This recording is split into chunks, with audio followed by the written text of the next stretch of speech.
Western mythology চ্যানেলে আজকে মর্তের দুই মহান দেবতা সম্পর্কে জানব। বেশিরভাগ ক্ষেত্রেই অমর দেবতাগণ মানব জাতির মধ্যে ছিলেন সামান্যই হিতৈষী এবং প্রায় অপকারী। জিউস ছিলেন মরণশীল কুমিরদের জন্য এক সর্বনাশা প্রেমিক এবং সম্পূর্ণ অনুনময় ছিল যখন তিনি ব্যবহার করতেন তার বজ্রপাত। অ্যারেস ছিলেন যুদ্ধবাজ এবং সাধারণভাবে অতি ক্ষতিকর। বরাবরের মতো হেরা যখন ঈর্ষান্বিত হয়ে উঠতেন তখন তার সমস্ত ন্যায়বোধ লোপ পেত। অ্যাথেনাও ছিলেন একজন যুদ্ধ সৃষ্টিকারী এবং জিউসের মতোই অবিবেচনা প্রসূতভাবে বিদ্যুৎ গতিতে ব্যবহার করতেন তার বর্ষা। আফ্রোদিতি তার ক্ষমতা প্রয়োগ করতেন মূলত অন্যের জন্য ফাঁদ তৈরিতে এবং ছলনা করার জন্য। তারা ছিলেন সুন্দর ও নিশ্চিতভাবেই দীপ্তিমান এবং তাদের অভিযানসমূহ সৃষ্টি করেছিল অসাধারণ সব কাহিনী। কিন্তু যখন তারা সরাসরি ক্ষতিকারক হতেন না তখন তারা হতেন খেয়ালি ও অবিশ্বস্ত এবং সাধারণত মরণশীলদের তাদেরকেই ছাড়াই ছিল বেশি সফল। অবশ্য দুজন ছিলেন একেবারে ভিন্নতর যারা প্রকৃত ছিলেন মানুষের বন্ধু। একজন হলেন ক্রনাস ও রিয়ার কন্যা শস্য দেবী দিমিত্রি, ল্যাটিন ভাষায় যাকে বলা হয় সিরিস, এবং অপরজন হলেন সুরা দেবতা ডায়রিসাস, যাকে প্যাক্কাসও বলা হয়। দিমিত্রি ছিলেন অপেক্ষাকৃত বয়োজ্যেষ্ঠ, সেটি ছিল স্বাভাবিক। দ্রাক্ষলতার চাষের বহুকাল পূর্বেই বপন করা হয়েছিল শস্য। প্রথম দ্রাক্ষা ক্ষেত্রটি ছিল পৃথিবীতে বসতি জীবনের সূত্রপাত। দ্রাক্ষা ক্ষেত্র এলো আরো পরে। আর যে দৈব চরিত্র নিয়ে এসেছিল শস্য দ্বারা তাকে দেবতা নয় দেবী ভাবাটি ছিল স্বাভাবিক। যখন পুরুষের কাজ ছিল শিকার এবং যুদ্ধ করা, শস্যক্ষেত্র ছিল নারীর তত্ত্বাবধানে, এবং যেহেতু তারা চাষাবাদ করত, বীজতলায় ছড়াতো বীজ এবং নিজেরাই তুলত ক্ষেতের ফসল, তাই তারা অনুভব করলো যে একজন দেবীর পক্ষেই সম্ভব কোনো নারীকে সবচেয়ে ভালোভাবে উপলব্ধি করা এবং তার কাজে সাহায্য করা। তারাও তাকে সবচেয়ে ভালোভাবে বুঝতে পারত যাকে উপাসনা করা হতো।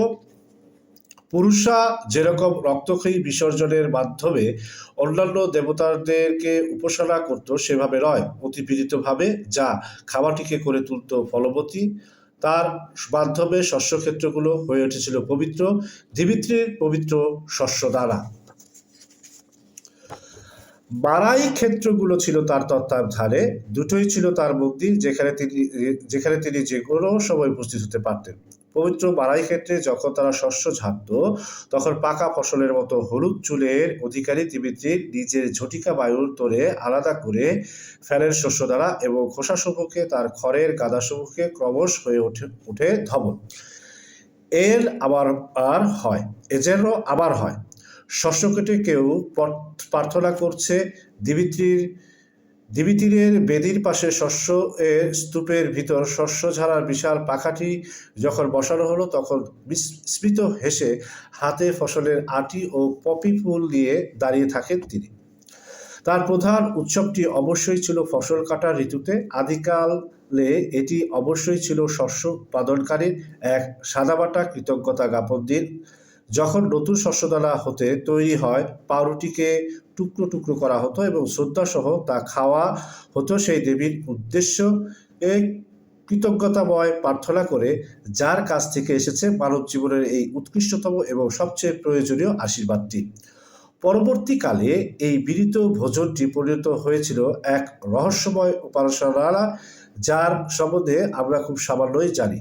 সেপ্টেম্বরের এই মহান উৎসবটি আসত প্রতি 5 বছর অন্তর, কিন্তু এটি অনুষ্ঠিত হতো 9 দিন ধরে। সেগুলো ছিল খুবই পবিত্র কতগুলো দিন যখন জীবনের বেশিরভাগ সাধারণ কাজকর্ম থেমে যেত সাময়িকভাবে।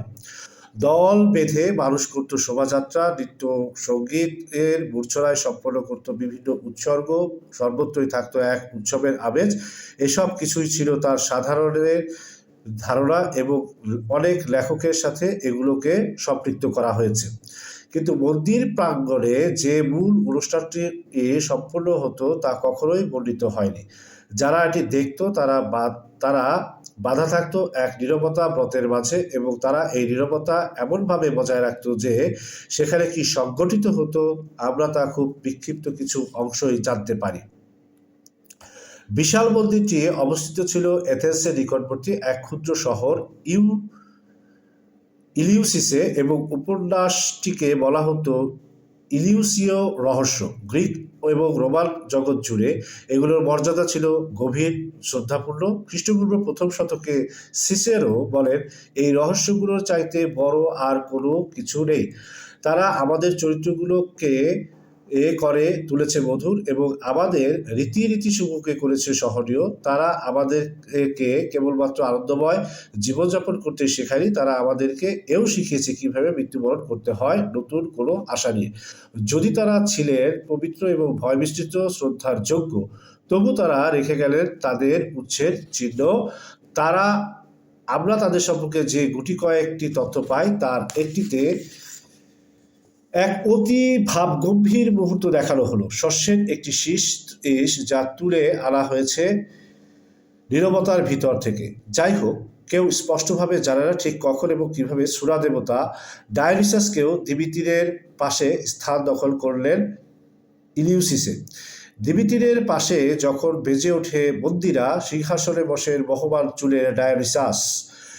এটি খুব স্বাভাবিক ছিল যে তারা উপাসিত হবেন একত্রে এবং উভয় দৈব চরিত্রেই ছিলেন মর্ত্যলোকের মঙ্গলময় আশীর্বাদ প্রদানকারী। উভয় উপস্থিত থাকতেন জীবনের জন্য জরুরি প্রাত্যহিক সকল কাজে। পাউরুটি টুকরো করা থেকে মদ্যপান পর্যন্ত ফসল কাটার ঋতুটি ছিল ডায়োনিসাসেরও উৎসব। আনন্দ দেবতা ডায়োনিসাস সেই শুদ্ধ নক্ষত্র যিনি আলোক সঞ্চারিত করেন কুরানো ফলের ভিতর।